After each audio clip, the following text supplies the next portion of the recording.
I am going to tell you about the winter my marriage ended, and what was outside the cabin while it was ending. Not because the two things are connected in any simple way. They are connected in a complicated way. In the way that the worst things and the strangest things sometimes happen at the same time.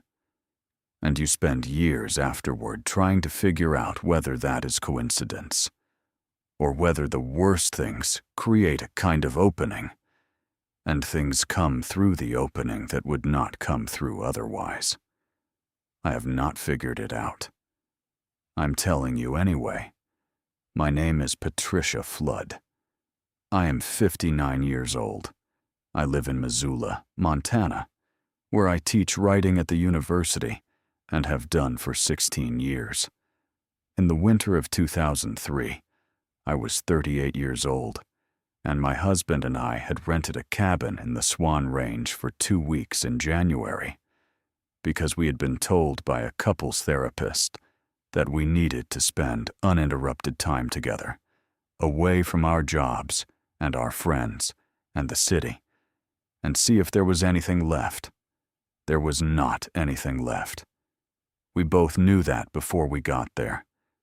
We went anyway, because we had paid for the cabin, and because neither of us was ready to say out loud what we both knew, and the cabin gave us 2 more weeks of not saying it. The cabin was northeast of Big Fork, up a forest road that required 4-wheel drive in January, and that we had been warned about at the rental office by a woman who looked at us with the expression of someone who has given this warning many times and watched many people not take it seriously enough. We took it seriously enough. We got there. The cabin was small. 1 main room, a sleeping loft, a wood stove that was the primary heat source, a propane range, no cell service. No cell service was the point. Uninterrupted time. It was uninterrupted. I am not going to tell you about the marriage. That is not this story. What I will tell you is that by the 4th day, we had stopped pretending. Not dramatically. Not with a confrontation or a raised voice, or any of the things people imagine when they imagine a marriage ending. Just quietly. The way things end when both people are exhausted.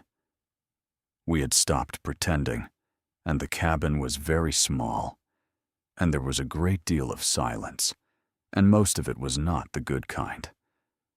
I started going outside, not to get away from him, specifically, to get away from the silence, which followed me regardless. But outside, the silence was different. Outside, it was just weather. I walked in the mornings, down the forest road, and then into the timber when the road ended, on the snowshoe trails that the rental office had marked on a hand-drawn map. I walked for 2 or 3 hours each morning. I am not an outdoors person, in the way that Montana people are outdoors people. I am a city person who grew up in Spokane and has lived in cities ever since. I know how to walk, and I had adequate gear, and the trails were marked. But I was not fluent in that landscape. I was a beginner. And beginners, in a landscape they do not know, notice things that people fluent in that landscape stop noticing. I noticed, on the 3rd morning walk, that something had been walking the trail before me. The tracks were not fresh. The snow had partially filled them, and the surface had crusted overnight, so they were softened, indistinct at the edges. But I could see them. Large, flat-footed, on 2 feet, widely spaced. I crouched down and looked at them for a long time. I did not know what they were. I stood up, and I looked at the timber on either side of the trail. Lodgepole pine, dense, the understory dark even in the middle of the day. The kind of forest that could hold anything, and you would not know. I kept walking. I did not feel afraid. I felt. And I want to be precise about this. Accompanied. Which was the thing I had stopped feeling in the cabin.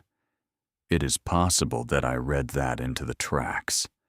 It is possible that I was so starved for the feeling of not being alone in a bad way that I found it in the first ambiguous thing I encountered.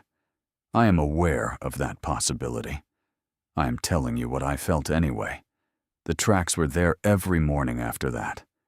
Different positions, different distances from the trail, but always present.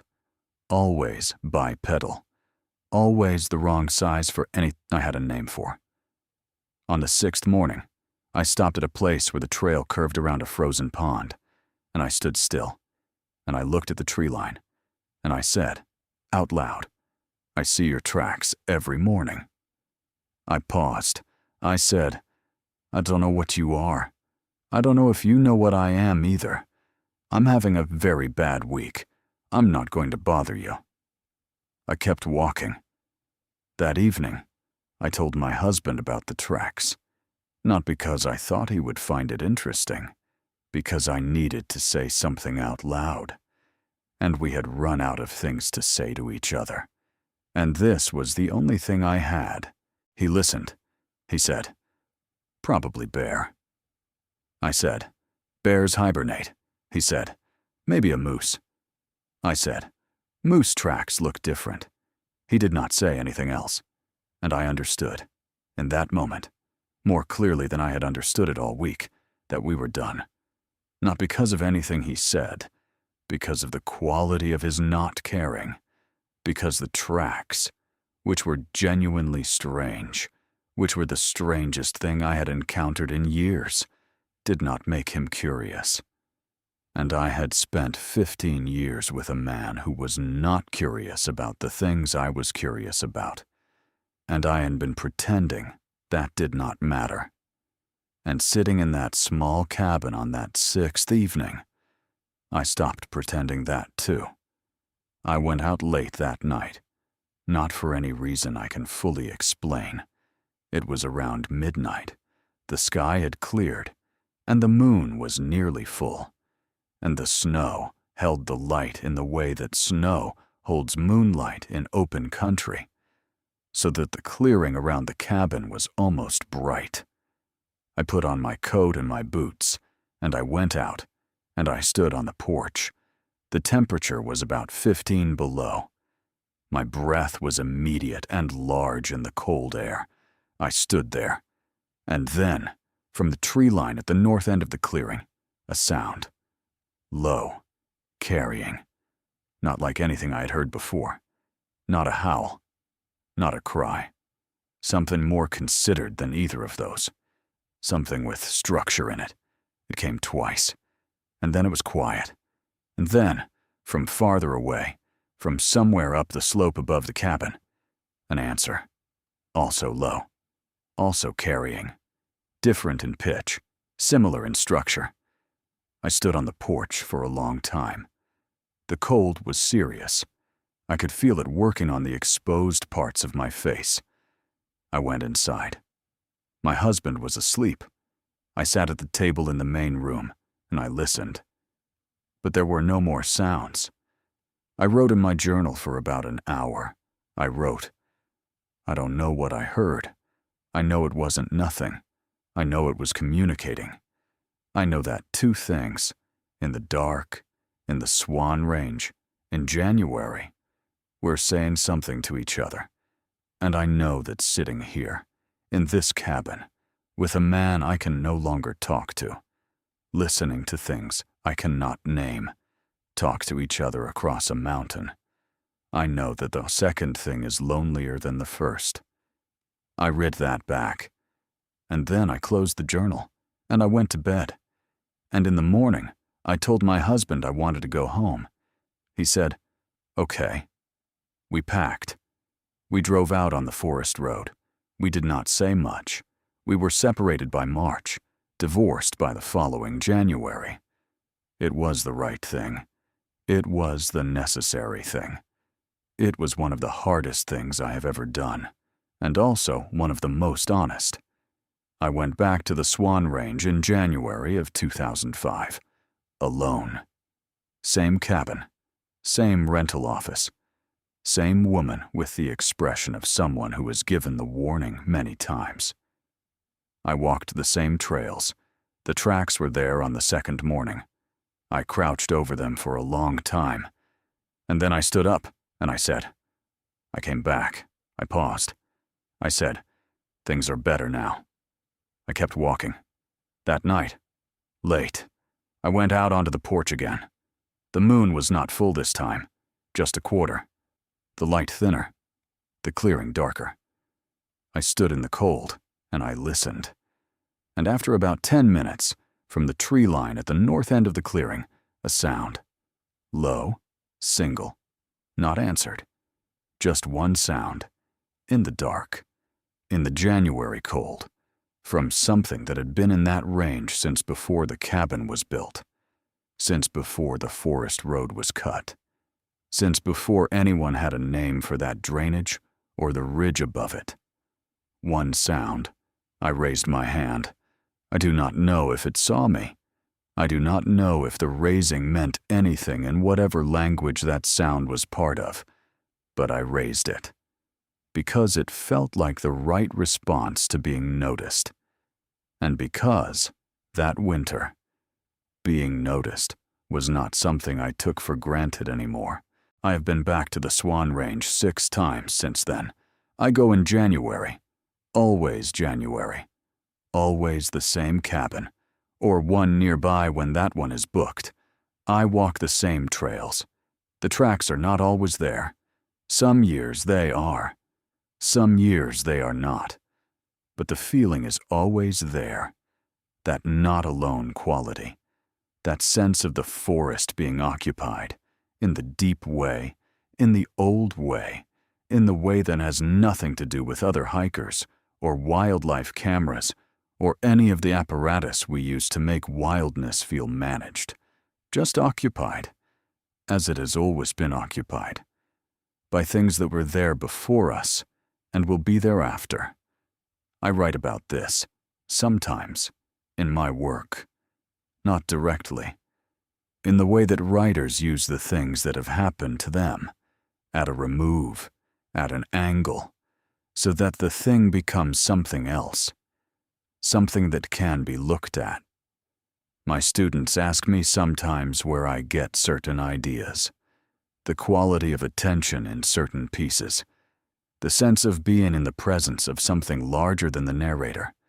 I say, from experience. I do not elaborate. But I think about the Swan Range. I think about the tracks in the snow. The two sounds, calling back and forth across the mountain in the January dark. The single sound, 2 years later, from the tree line. And I think about what I wrote in the journal that night, in 2003, in the worst week of a bad year. 2 things, in the dark, in the Swan Range, we're saying something to each other. And the second thing is lonelier than the first. I was wrong about that, I think. Or not wrong, exactly, but incomplete, because loneliness is not the same as solitude, and solitude is not the same as being alone. And being alone in a landscape that is not empty, being alone in a landscape that has been occupied, quietly, patiently, for longer than you can comprehend, is not lonely at all. It is something else entirely, something I did not have a word for. At 38, in a failing marriage, in a cabin in the Swan Range. I have a word for it now. The word is enough. Not in the sense of adequate, in the sense of complete. Being in that landscape, even without seeing anything, even without hearing anything, knowing what I know about what is in it is enough. It is more than enough. It is. Some winters, the thing that gets me through. I am 59 years old.